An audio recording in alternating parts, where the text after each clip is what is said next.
Wag nating iboto yung pamangkin niya si Biko na palagi niyan dinidiin ng mga diskaya. Alam niyo po, meron pong kasalanan yung mga diskaya. Hindi naman natin kinakampihan yung mga diskaya.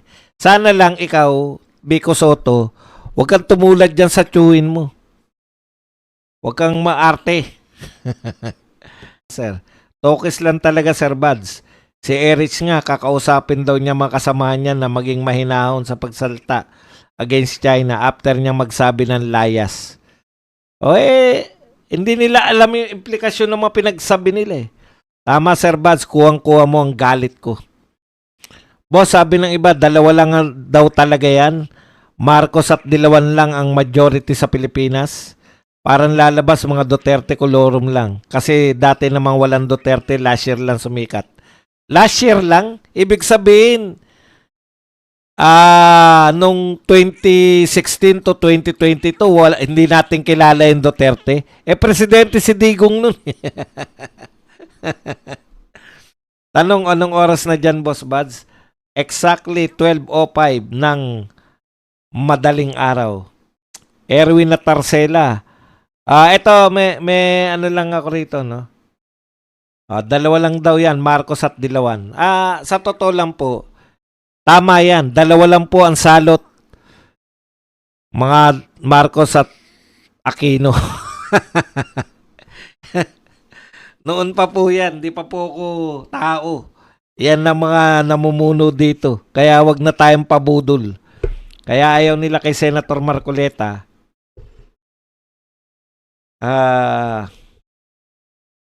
Hindi na kayang diktahan, palaging nasa batas ang pinairal at may paninindigan. Correct. Tanong ng anak ko, bakit ang sama mag-English ng mga politiko sa atin? Lalo na sa harap ng media, sabog-sabog daw ang sagot. Eto si TLP, sabihin mo sa anak mo, anak, iba yung English na tinuturo ng mga teachers at iba yung English na may mga accent. Karamihan kasi may accent ko, regional accent, pero nag-English sila. Ipaunawa mo sa anak mo na iba yung English na for everyday use at iba yung English na for grammatically correct. Yung pang-academic.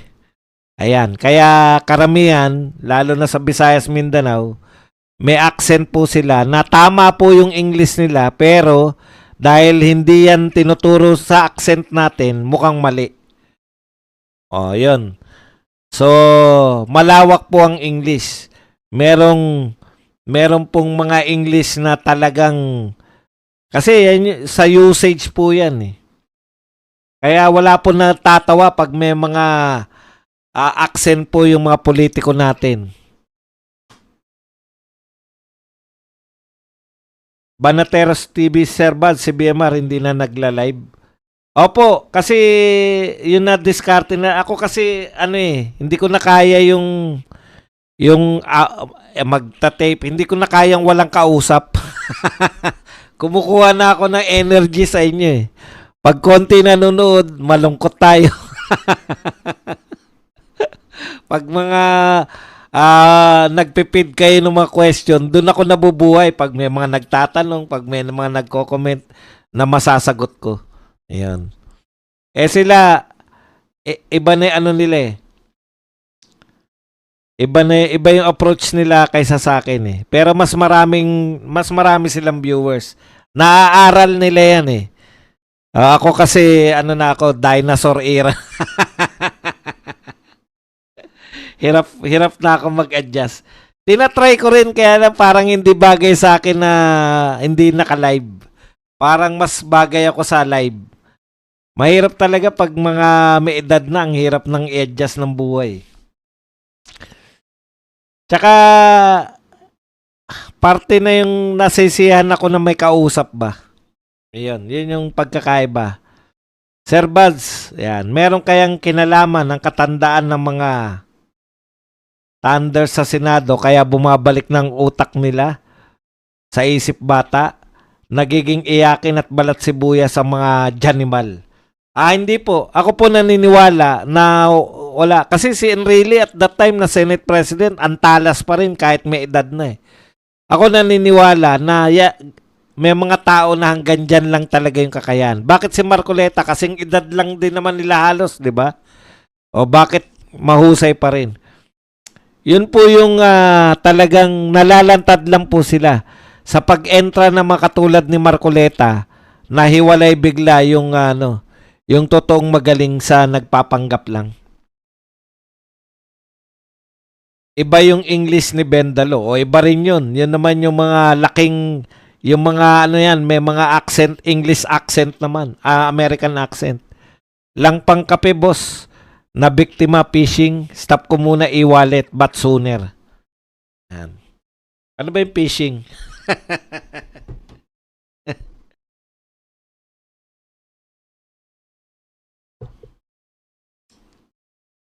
Si Bisdak hindi na rin nagla-live si Bisdak. Hindi na rin nagla-live. Siya nga nagpasimuno niyan eh.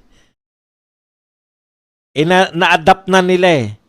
Na-adapt ng mga Beradores.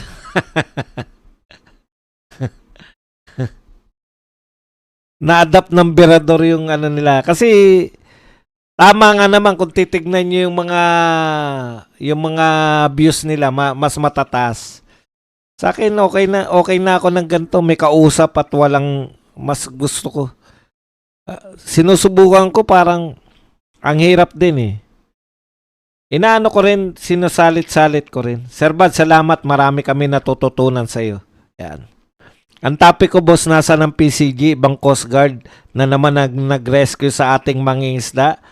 Umabot na sila sa WPS at AEC ang issue. Brr. Sir Bad, si Rason daw ang may dikta sa government ngayon. Bata pala ni Rason si Lacson daw, sabi ni Ka Eric. Hindi po ako makakapag-comment dyan kasi wala tayong personal knowledge dyan. Pero natatandaan nyo, yan po yung nilantad ni Tatay Digong. Kaya niya po kinalaban yung mga oligarko. Oligarko po,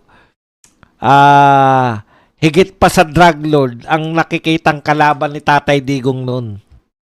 Alam nyo kasi yung mga oligarko, behind sila talaga eh. No? Ayan, kung may patunay na ganyan, yan talaga yun. Ganyan talaga. Nalantad na ni Tatay Digong yan, yung ganyang estilo. Kaya kaaway siya ng mga oligarko eh. Kaya ang hirap eh. Kasi yung pinaka malalakas na tao sa Pilipinas ang kalaban ni Tatay Digong. That's the price he has to pay. Diba? Uy, thank you very much. May nagpakape. Elmer Legaspi. Nakaka-addict yung boses mo, Boss Buzz, kaya hindi ko maiwasang hindi ka pakinggan ang live mo. Ayan, maraming salamat kay Elmer Legaspi sa pagpapakape ng $5. Ako rin, na-addict rin ako sa boses ko. Minsan pinanonood ko yung sarili ko. Ang galing ko naman. Biro lang. Likes na. Kulto Servas.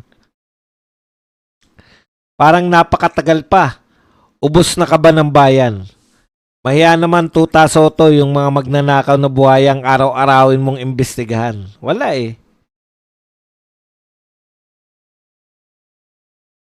Ganito pala dito sa Pilipinas. Kung sino may pera siya ang masusunod.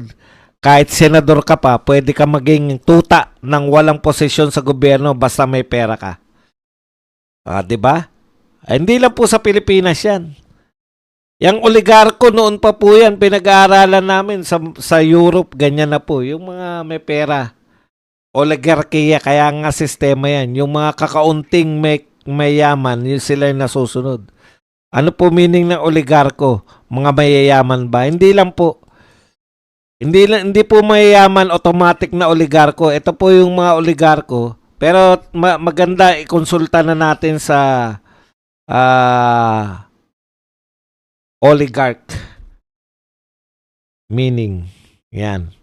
Ito po ang meaning ng oligarch.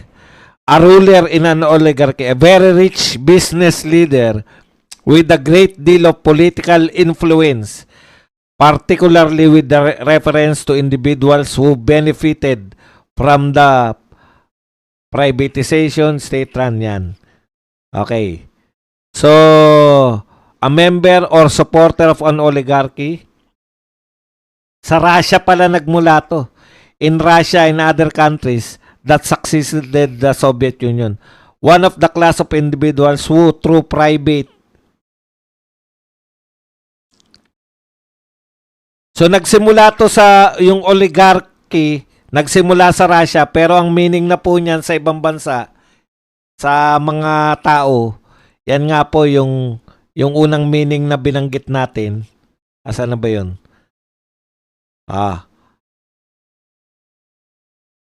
A very rich business leader with a great deal of political influence. O yun, kaya sakto yun. Kung ang tingin nyo, yung isang mayamang individual,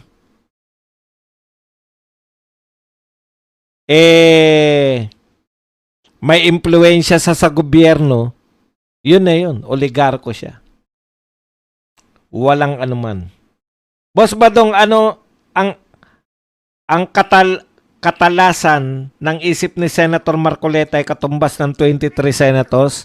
The best talaga si Senator Marcoleta, walang katulad. Correct. Sa setup ng mga senador natin ngayon, wala talagang katulad si Marcoleta. Alam nyo kung bakit? Maaring mas matalino sa kanya, hindi natin alam eh. Si Chis Escudero, hindi natin matalino rin naman. Ang problema sa kanila, pwede silang patahimikin anytime kasi merong ibabatong ano sa kanila, di ba? Pwede silang balikan. Sige, hindi ka mananahimik ha. Eto, may kaso ka. Alam niyo yun? Yun yung pagkakaiba ni Marcoleta sa kanilang lahat. Pag medyo malinis ka kasi, ano lang yung binabato nila kay Marcoleta? Ito, yung sauce niya. Wala tayong magagawa eh. Yun lang ang kaya nilang ibato eh. Yun yung problema minsan. Yung iba napapatahimik dahil may pantapat sa kanila na pwede silang kasuhan eh. 'Di ba? Ayun. Parang yung ano yan eh. Yung lagi silang subject ng anong tawag doon? Hostage sila ng kasalanang ginawa nila.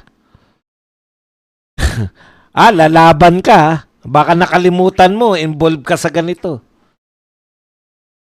Si Marcoleta, wala, di ba? Kinasuhan na lahat ng mga senador na merong maikakaso. Pero si Marcoleta, walang maikaso. Yun ang magandang lumalaban ka ng straight ka. Okay lang, Boss Vance, naka-steady lang naman ang El Nido. Anytime, next time. Inuulit ko, pakape, ayaw talaga pumasok, boss. Malas naman natin, madam. Ayaw na ng pakape mo.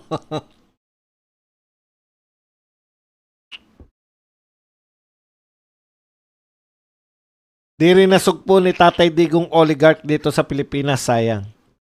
Alam nyo, ito ang problema sa atin eh, no? Sinusukat ninyo, bibigyan ko kayo ng halimbawa. Pinakamagandang halimbawa si Lee Kuan Yew. 1971, nag-war on drugs siya. Maaring hindi war on drugs ang tawag doon. Pero may kampanya siya laban sa droga. Natigil na ba yun nung namatay siya? Natigil na ba yun nung natigil siya sa pagiging prime minister? Hindi. Tuloy-tuloy. Ang laban po sa mga mabibigat na problema, tuloy-tuloy po. Dapat ituloy. Kaya yung sinasabi nyo, hindi rin natapos ni Tatay Digong yung oligarko, hindi tinuloy. Alam niyo yung ibig ko sabihin? Hindi rin natapos ni Tatay Digong yung laban sa droga. Kasalanan ba ni Digong yun? Hindi nyo tinuloy. Hindi rin natapos ni Tatay Digong mga NPA. Hindi nyo tinuloy. Konti na lang sana yun. Hindi nyo tinuloy.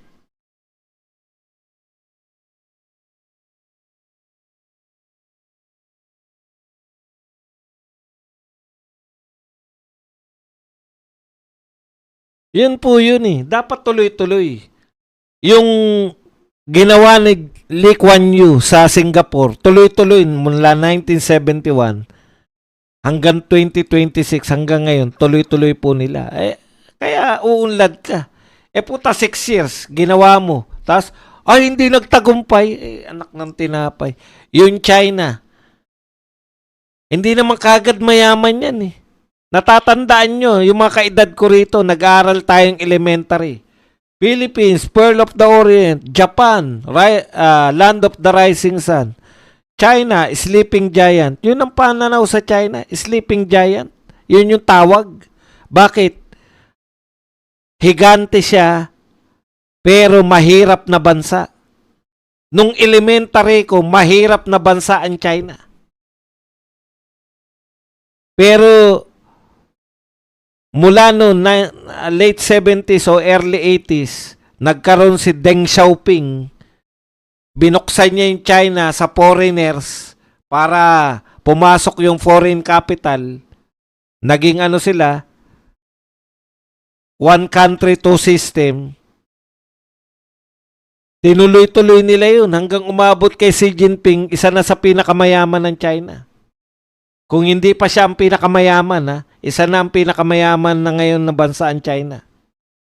Kung hindi siya ang pinakamayaman. Imagine, it took them decades na continuous. Sa atin, 6 years, tigil na naman. Iba na naman. Putang man mangyayari sa Pilipinas.